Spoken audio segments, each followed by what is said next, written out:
There's no feeling more intense than starting over. If you've broken your Scratch project moments after you've shared it, as I have, or you spent hours working on a project only to notice too late that one of your sprites has unexplainably gone missing. If you've made use of that difficult-to-name thing of thing block within the sensing category, amazingly useful but capable, due to a Scratch bug, of leaving you crying as it dumps all your scripts in one big unordered heap. If you've made real progress coding a game over the course of the week, only to come back the next day to discover you weren't even logged in, nothing has been saving. Starting over is harder than starting up. If you're not ready for that, like if you've already had a bad day at school, then what you're about to go through may be too much. Feel free to go away and come back. I'll be here. Alright, thanks for coming with me on this trip. I'll understand if you need to take a break at any point.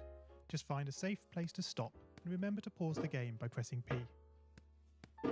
On Scratch you can find loads of remixed or reimagined recreations of existing games, and with good reason. George Bernard Shaw said, "Imitation is not just the sincerest form of flattery, it's the sincerest form of learning." This game is a recreation of a game that came out in 2017, titled Getting Over It with Bennett Foddy. That game in turn was a homage to a free game that came out in 2002. Both games involved dragging yourself, using a hammer, up a mountain assembled from assets and objects sourced from many other games.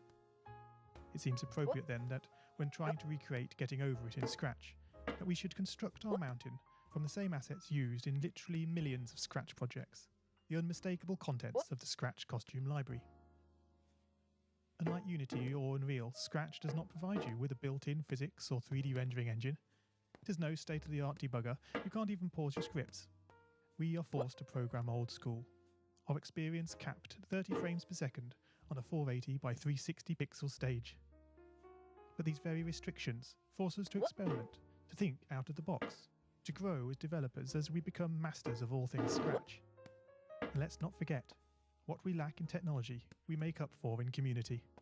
This fantastic bunch of budding software engineers, building, learning, creating, playing, remixing, as diverse a group of people as the very Scratch assets we now so skillfully attempt to ascend. The act of climbing, in the digital world or in the real world, has certain essential properties that give the game its flavour. No amount of forward progress is guaranteed.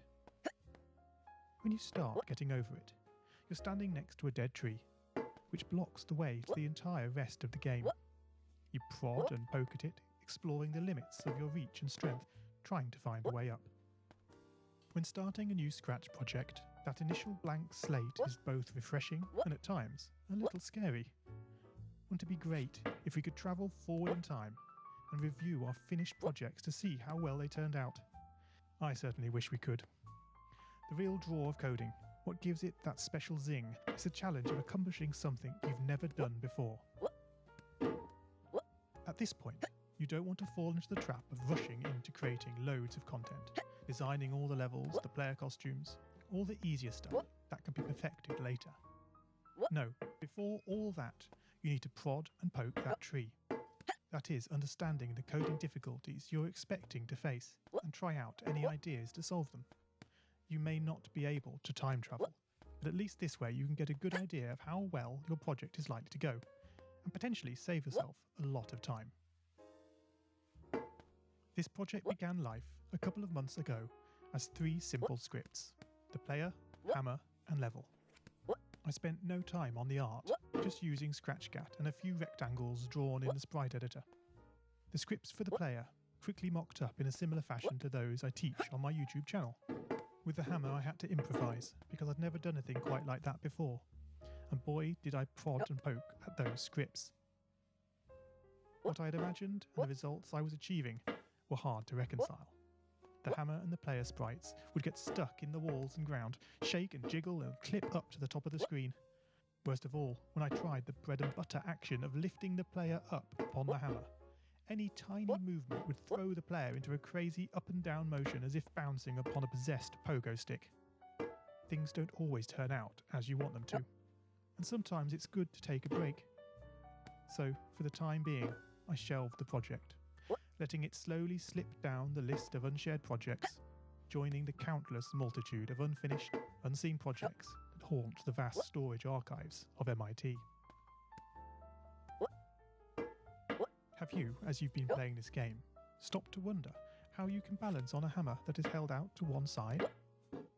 It feels quite natural in game, but try it in the real world, and you'll not get your feet off the ground. No, this game is bending the rules of physics. Although I was not actively working on the project, the desire to code the game and solve the initial problems constantly played on my mind.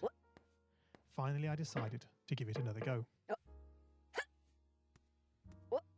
Research is a powerful tool. Don't just rely on what you think you know. YouTube can be a great resource for gameplay videos. Being able to pause and rewind the action is invaluable. Did you know that you can step through videos frame by frame using the angled bracket keys? My research helped confirm many thoughts I'd been having, and also uncovered some nuances around mouse movement that had really got me stumped. All this was food for my brain, and I was super fired up to bring it all to Scratch. And so, back in Scratch, I completely restructured the player and hammer scripts, bringing the scripts together in a single sprite. This allowed the movement of the two objects to be tracked together and to move dependent on each other. Of course, in coding, as in real life, you often have to compromise. It isn't reasonable to implement a full physics engine in Scratch, but often it's enough to create a good estimate of what the player is expecting.